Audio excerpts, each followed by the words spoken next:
আহ, আপু কি সিনেমা দেখতে আসছেন? আমরা হচ্ছে বরবাদ দেখতে এসেছি। কয়জন এসেছেন? ৩ জন। কে কে? আমি, আমার ফ্রেন্ড আর আরেকজন আসতেছে, এখনো আসেনি, অন দা ওয়ে। কোথা থেকে আসছেন? উত্তরা থেকে। উত্তরাতে কি ভালো কোনো সিনেমা হল নেই?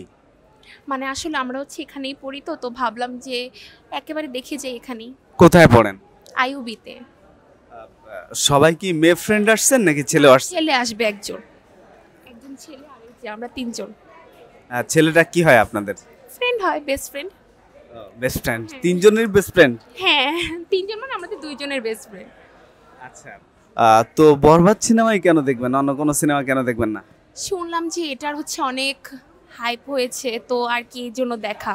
আর এটা অনেক হিটও হয়েছিল, আর হচ্ছে এটার ট্রেলারটা অনেক সুন্দর ছিল, এই জন্য ভাবলাম যে আচ্ছা এটাই দেখি। বরবাদ সিনেমার পাশাপাশি, সরি, বরবাদ সিনেমার আগে সাকিব খানের আরো অনেকগুলো সিনেমা রিলিজ হয়েছে এবং সেগুলো অনেক বেশি হিট হয়েছে, সেগুলো দেখেছেন কিনা? সেগুলা ওভাবে দেখা হয়নি। কোন সিনেমা দেখা হয়েছে? এটাই ফার্স্ট। এটাই ফার্স্ট? এটাই ফার্স্ট। হ্যাঁ, এটাই ফার্স্ট। মানে কি একটা বলতে যাচ্ছিলেন? মানে হচ্ছে, হ্যাঁ মানে বলতে চাচ্ছিলাম যে আগের যে টিভির আমলের ওগুলা দেখছি, কিন্তু এখন যে নতুন করে হিট হচ্ছে ওগুলা ওভাবে দেখা হয়নি, এটাই দেখতে আসলাম ফার্স্ট। তুফান সিনেমা দেখেন নাই? অনেক বেশি মিস করেছেন। হ্যাঁ জানি, অনেক বেশি মিস করেছি। প্রিয়তমা দেখেননি?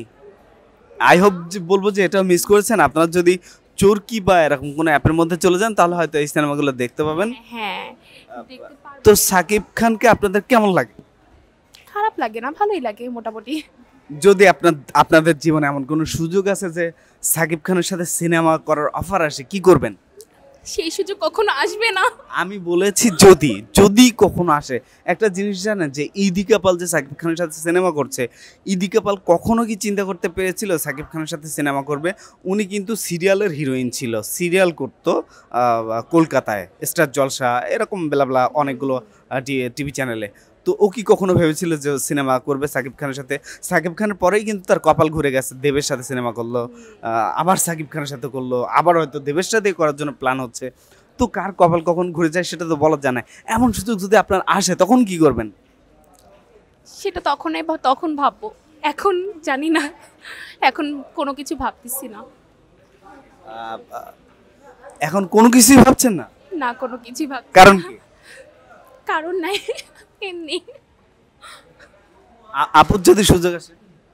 আমার সুযোগ আসলে আমি বলবো যে না, আমার ভালো লাগে, আমি বলবো না যে সে আমার আইডল না, বাট এইভাবে আমার মানে অনেক বেশি খুশি পাই, এরকম কোনো কিছু হচ্ছে না। আর জঙ্গলি সিনেমা দেখবেন না? জঙ্গলিটা দেখবো ইনশাল্লাহ। শ্যামকে কেমন লাগে?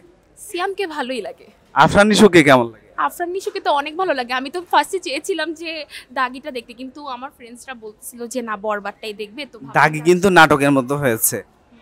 হ্যাঁ হয়েছে। হ্যাঁ, নাটকের মতো হয়েছে। ও মানে হয় না, নাটককে টেলিফিল্ম বানায়, ওই রকমই হয়েছে। তো সেই ক্ষেত্রে আপনার বরবাদ দেখা উচিত নাকি দাগি দেখা উচিত?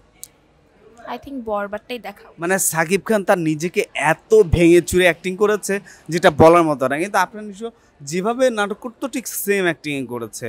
সেই ক্ষেত্রে কি বলবেন? দেখি আগে, দেখার পরে বুঝবো, এখন বুঝতে পারতেছি না। থ্যাংক ইউ সো মাচ, আপনাদের দুজনকে অনেক ধন্যবাদ। আপনাদের দুজনের হাসি কিন্তু অনেক সুন্দর। থ্যাংক ইউ ভাইয়া। Thank you so much. আপুরা অনেক সুন্দর করে রিভিউ দিল। দেখা যাক তারা বের হয়ে কি রিভিউ দেয়।